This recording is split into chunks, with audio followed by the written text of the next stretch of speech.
Dude, I think this is really good news. You can get your shots now because you have PTSD.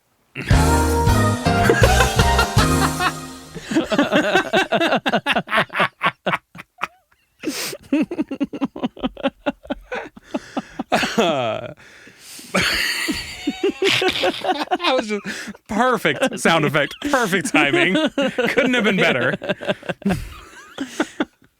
So I haven't talked about this a whole lot in depth. I've mentioned it all the fucking time. But because I can't not. But I don't talk about it in depth. I don't think I've ever talked about it in this much depth. But now that I am, I definitely feel like I've been like suppressing talking about this. And now it's like, that's why I have so much to say. Yeah. Because like, I mean, a big part of it is like, I'm not trying to like burden everyone I know with this long story. Just you now on the podcast. Yeah. But it's just like, nobody can do anything about it. Like, it doesn't matter like in how it affects anybody else's life outside of I'm just, not around as much. Yeah, but I think it at the least it helps to explain to your friends so that then get it. Yeah, exactly. Yeah, so like, which I do want. I want everybody that I know to understand it, but I also don't believe that they can. It's because like you don't really you're that fucking special. I'm fucking special as shit. But just because like if you don't experience it, it's something you can't really understand the depth of how much it affects you and affects your life.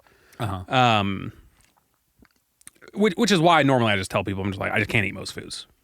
And that's just the end of the story, because it's like, what am I gonna sit there and explain for 45 minutes the depth of my current misery? Like, it's just, I don't know, there's not a lot of benefit to that. Yeah. When I move this mic, it makes a sound. Yeah. I'm just Yeah. Now you don't have to be surprised every time. Well, no, before you moved it, and my mic started bouncing. Oh yeah. And when it bounces, because of like the way the hydraulics work, it like goes higher and higher. There are no hydraulics, but Yeah, hydraulics. Obviously, these are very advanced mic stands. it's like a metal band It's just that has been just like a stretched. spring. I don't. Yeah. But anyways, when it bounces, it just goes higher and higher, and I see. it was like walking away from me. That's why I was surprised see. last time. I see. This time was because of the popping sounds. Next time it'll be something new. I don't know. Yeah. Well, I mean, generally speaking, as a verbal processor myself, I think it's just helpful to like talk about what you're going through for your own benefit. Yeah, for sure. I agree with that. For instance, I once heard Jordan Peterson, controversial Canadian.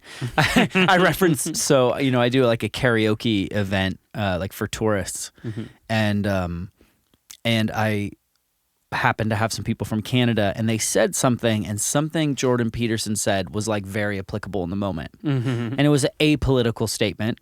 But I don't know where these random Canadians lie on the spectrum. They might love that I'm referencing someone from their country. They might hate Jordan Peterson. Yeah. So weirdly, a lot of people do for how reasonable of a person he is. Yeah, although I will say he has put out some videos recently where he just sounds a lot more angry and divisive. Yeah, after like being in a hospital for a year, he seems like a little. And also just being in the hostile situation that he is. Like every interview he goes on is so hostile. He also has started being a part of whatever Ben Shapiro's thing is called. Yeah, the group of smart dudes or whatever he calls it. No. That thing? No, his actual thing, Daily Wire. Oh, okay. So because he's a part of Daily Wire, like the videos they seem to be putting out seem to have more of a political bent because it's more of a political site. That makes sense. So he's starting to take on a little more of like a conservative pundit tone than he used to have. So I don't like that. I liked when he was just a reasonable dude. Right. And I think I'm sure he's probably still is, a reasonable dude, but some of the videos I've seen, like how they're doing it, I'm like I feel like this is partially their coaching or producing a little bit, but maybe not. In either case, with these Canadians, so because knowing that he can be a divisive figure, I was like, controversial Canadian Jordan Peterson said. At which point they were like, I'm glad you said that. Oh my God, we hate him. And I was like, okay. And you're like, I'm glad I said it that way. Yeah.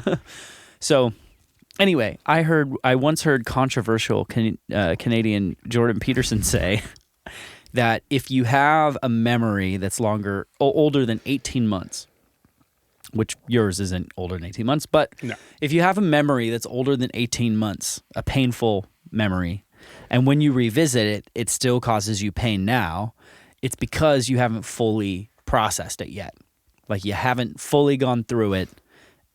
Whatever the fuck processing is, like taking its Sure. lessons or just going through it. And so what he says you need to do is to go through it with somebody. Like, if you're helping somebody through that, like, go through it in intensive detail and be as specific as possible and have them relive those memories as specifically as possible.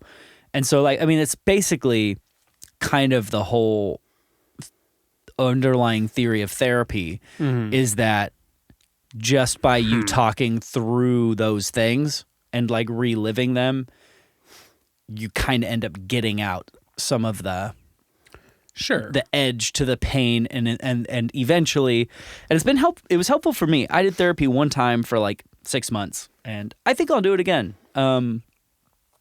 But I hit a point after a few months, however long I did it for, where I was like, I don't need this for a while. Like, I've done enough of this.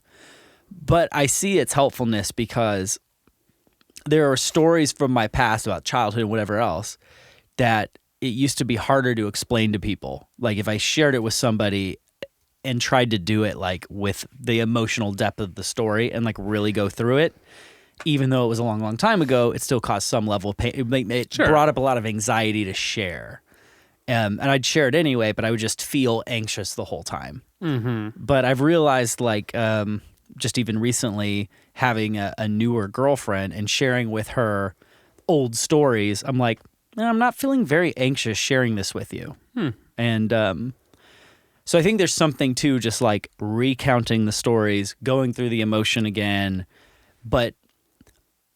And partially, I think, just a armchair theory here, that have you heard that, you know, memories are really, really flexible? Mm-hmm. And right. I've actually heard it explained as, wait, where did I hear this? Did you fucking say this like last week or something? I don't know where I heard this. I feel like it was recently, though. Could have been on another podcast I listened to. But someone said every time you remember something, you're not actually remembering it. You're just remembering the last time you remembered it. I've heard it said like that. And so over time, it's like the game of telephone. Mm-hmm. And what you remember changes, and what you felt changes, and it can. Yeah. I think that framing is, I would just guess, is a little bit strong. Maybe. And I don't even remember where I heard it. But there's some accuracy to it, because what happens is what I've heard is that when you remember something and access it, you can also overwrite bits and pieces. And so you can actually sort of actively change your memories.